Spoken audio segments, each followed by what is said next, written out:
역사는 그녀를 블러디 메리, 피의 메리라고 불렀습니다. 하지만 그 이름은 그녀가 스스로 선택한 것이 아닙니다. 그것은 그녀의 적들이 만들어낸 이름입니다. 그녀를 잊히게 하고 싶었던 사람들이 퍼뜨린 이름입니다. 그리고 지난 500년 동안 우리는 단 한 번도 의심하지 않고 그 이름을 믿어왔습니다. 오늘 우리는 블러디 메리에 대해 이야기하지 않을 것입니다. 우리는 메리 튜더에 대해 이야기할 것입니다. 사회가 요구하는 모든 것을 올바르게 해냈고 사람들이 요구하는 모든 것을 희생했으며 아무도 그녀를 변호해주지 않는 상황에서 모든 부당함을 견뎌냈지만 결국 역사의 악인으로 기억된 한 여성에 대해. 질문은 그녀가 그 이름에 걸맞은 사람인지가 아닙니다. 질문은 이것입니다. 누가 그 이름을 만들었으며 왜 우리는 아직도 그것을 사용하고 있는가? 메리 튜더는 1516년 2월 18일 그리니치의 플라센티아 궁전에서 태어났습니다. 그녀는 헨리 8세와 아라곤의 캐서린 사이에서 태어난 첫 번째로 유아기를 넘긴 아이였습니다. 메리 이전에 캐서린은 7번 임신했습니다. 유산, 사산, 2달 만에 숨진 아들 7번이나. 그 여성은 희망을 품었다가 산산조각 나는 것을 7번 겪었습니다. 그런데 메리가 태어났을 때 건강하고 완전하게 헨리 8세가 자신의 갓난딸을 바라보며 처음으로 한 생각은 이것이었습니다. 다음번에는 아들을 얻을 것이다. 그것이 메리가 태어난 세계였습니다. 하지만 그럼에도 불구하고 메리는 빛나는 아이였습니다. 4살의 버지널 하프시코드의 일종을 연주하여 프랑스 외교 사절단을 놀라게 했습니다. 라틴어, 프랑스어, 스페인어를 배웠습니다. 어머니보다 따뜻하고 아버지보다 차분한 성격으로 궁정 모두에게 사랑받았습니다. 그녀의 하인들은 그녀를 깊이 사랑했습니다. 그녀가 공주이기 때문이 아니라 그녀가 메리이기 때문에.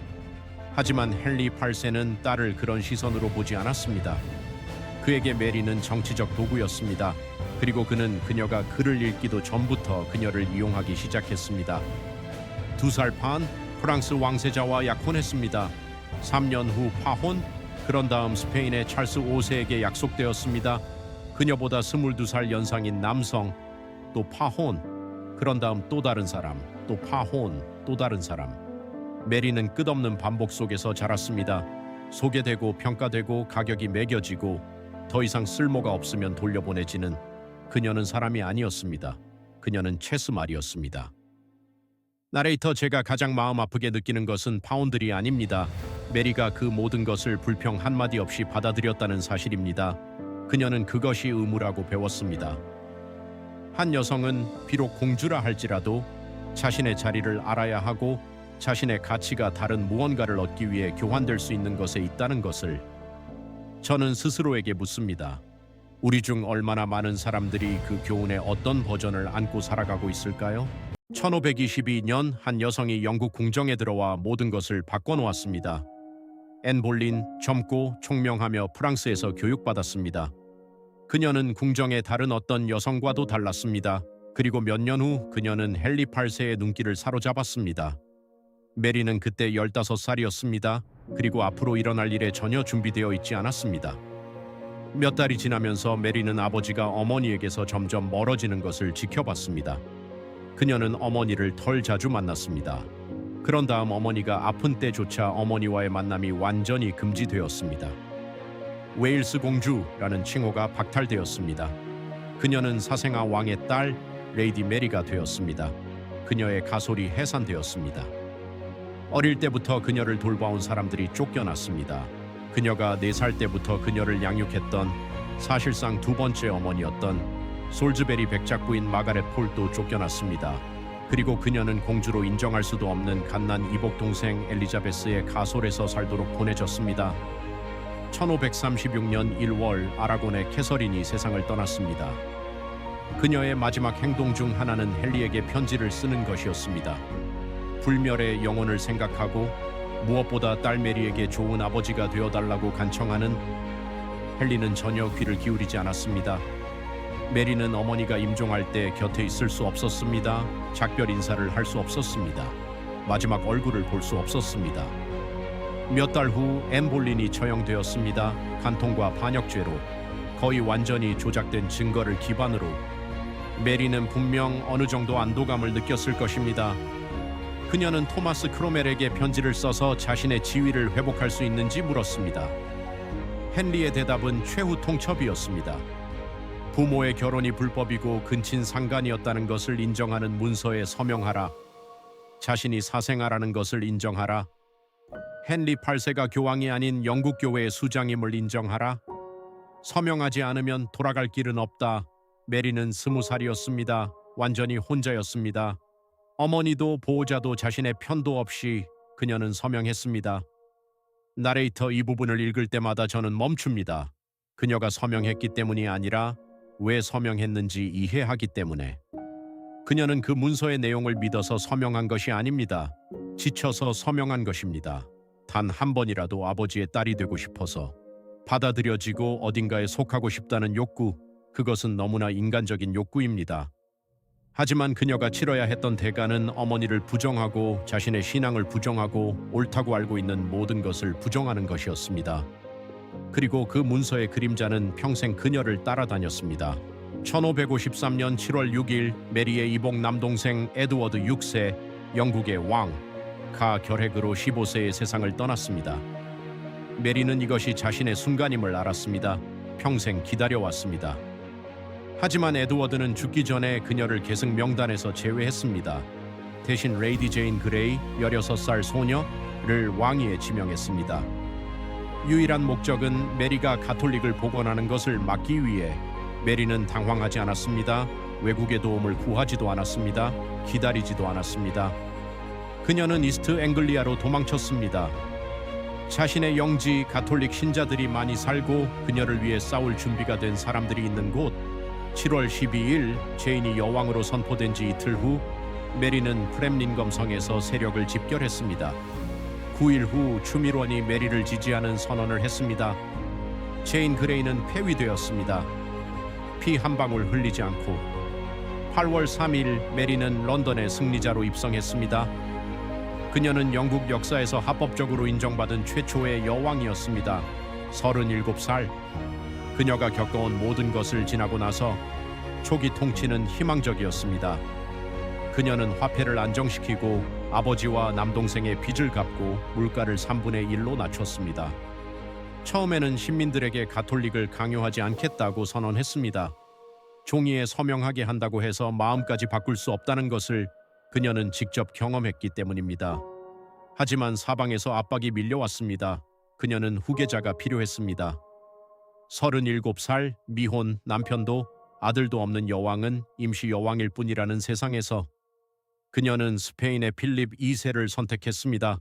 한 번도 만난 적 없는 남성이었지만 초상화를 보고 첫눈에 사랑에 빠졌다고 했습니다. 필립은 그녀를 매력적으로 생각하지 않았습니다. 그는 정치적 이익을 위해 영국에 왔습니다. 하지만 결혼식은 1554년 7월 25일에 거행되었습니다. 처음 만난 지 이틀 만에. 1554년 가을 메리는 자신이 임신했다고 믿었습니다. 몸에 징후가 나타났습니다. 월경이 멈추고 아침마다 구역질이 났습니다. 의사들도 그렇게 생각했습니다. 온 궁정이 기다렸습니다. 그런 다음 몇 달이 지났습니다. 아무 일도 일어나지 않았습니다. 복부가 가라앉았습니다. 상상 임신이었습니다. 그녀의 극심한 스트레스와 간절한 열망이 만들어낸. 메리는 후계자를, 자신의 핏줄을 너무나 원했기 때문에 그녀의 몸이 스스로를 속인 것입니다.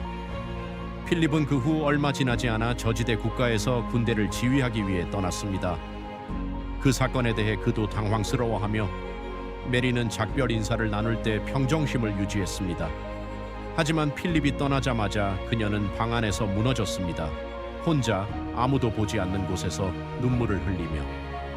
나레이터 그 순간 문이 닫히고 메리 혼자 울던 그 순간, 그것이 그녀 이야기 전체에서 가장 인간적인 순간입니다. 즉위하던 순간이 아닙니다. 칙령을 내리던 순간이 아닙니다. 사람들이 요구하는 모든 것을 올바르게 해내고 모든 것을 희생한 39살의 여성이 홀로 앉아 울고 있던 그 순간입니다. 왜냐하면 진정으로 원했던 단 한 가지를 가질 수 없었기 때문에. 권력이 아닙니다. 왕좌가 아닙니다. 가족입니다. 통치 후반에 메리는 이단 혐의로 약 300명의 개신교도를 화형에 처하도록 명령했습니다. 역사가 그녀를 기억하는 것이 바로 이것입니다. 블러디 메리라는 이름의 기원이 바로 이것입니다. 하지만 역사가 일반적으로 말하지 않는 것들이 있습니다. 그녀의 아버지 헨리 8세는 자신의 통치 기간 동안 약 7만 2천 건의 처형의 책임이 있습니다. 그녀의 남동생 에드워드 6세도 짧은 통치 기간 동안 가톨릭 지도자들을 화형시켰습니다. 그녀의 이복 동생 엘리자베스 1세 역사가 위대한 처녀 여왕으로 칭송하는 은반란 중에 약 450명을 처형하고 단지 가톨릭 신자라는 이유만으로 사제 130명을 죽였습니다. 그렇다면 왜 메리만 블러디라고 불리는가? 그 답은 숫자에 있지 않습니다. 선전에 있습니다. 엘리자베스가 즉위했을 때 그녀의 궁정은 엘리자베스를 계몽적이고 관용적인 인물로 구축해야 했습니다. 그러기 위해 비교할 악당이 필요했습니다. 메리는 완벽한 선택이었습니다. 그녀는 이미 죽었습니다. 반박할 수 없었습니다. 그리고 그녀의 통치에서 살아남은 개신교도들에게는 그 이야기를 지지할 충분한 이유가 있었습니다. 존 폭스 영국 작가는 1563년 순교자의 책을 출판하여 메리 통치하의 화형 장면들을 끔찍하게 묘사했습니다. 그 책은 베스트셀러가 되었습니다. 널리 퍼졌습니다. 그리고 블러디 메리라는 이름은 한 민족의 집단 기억 속에 새겨졌습니다. 메리 튜더는 1558년에 세상을 떠났습니다. 아마도 자궁감, 난소 낭종 또는 독감으로. 그녀는 5년간의 통치 후 42세에 숨을 거뒀습니다. 그녀의 마지막 행동은 유언장에 엘리자베스가 왕위를 계승할 것임을 이해한다고 쓰는 것이었습니다. 영국에는 안정적이고 합법적인 통치자가 필요하다는 것을, 그녀는 그것을 받아들인다고. 역사가 괴물이라고 부른 그 여성의 마지막 행동은 자신보다 나라를 먼저 생각하는 것이었습니다. 나레이터 역사는 승자에 의해 쓰인다. 우리는 이 말을 너무 자주 들어서 진부하게 느껴질 정도입니다. 하지만 메리 튜더의 이야기는 이 말이 현실에서 어떤 의미인지를 구체적이고 명확하게 부정할 수 없이 보여주는 예입니다. 유년 시절을 빼앗기고 어머니를 부정하는 서류에 서명하도록 강요받고 30년간 정치적 체스말로 사용된 여성이 결국 적들이 붙인 이름으로 기억되고 있습니다. 그리고 우리는 500년 후에도 여전히 그 이름을 사용하고 있습니다. 1558년 메리 튜더가 임종할 때 그녀는 곁에 있던 사람들에게 자신의 심장을 열면 칼레라는 글자가 새겨져 있을 것이라고 말했습니다. 필립이 그녀를 끌어들인 전쟁에서 잃은 프랑스에 있던 영국의 마지막 영토 필립이 아니었습니다. 엘리자베스도 아니었습니다. 왕좌도 아들도 아니었습니다. 칼레, 한 조각의 땅, 더 이상 돌이킬 수 없는 패배. 그 마지막 말이 메리 튜더에 대해 가장 많은 것을 말해준다고 생각합니다. 화형이 아닙니다. 블러디 메리가 아닙니다. 마지막 순간까지도 자신이 아닌 자신의 책임을 생각하고 있던 한 여성입니다. 역사는 그녀에게 이름을 붙였습니다. 하지만 이제는 우리가 다시 물어볼 때가 된 것 같습니다. 만약 당신이라면 다른 사람이 붙인 이름으로 기억되고 싶으신가요? 아니면 당신이 진정으로 어떤 사람인지로 기억되고 싶으신가요?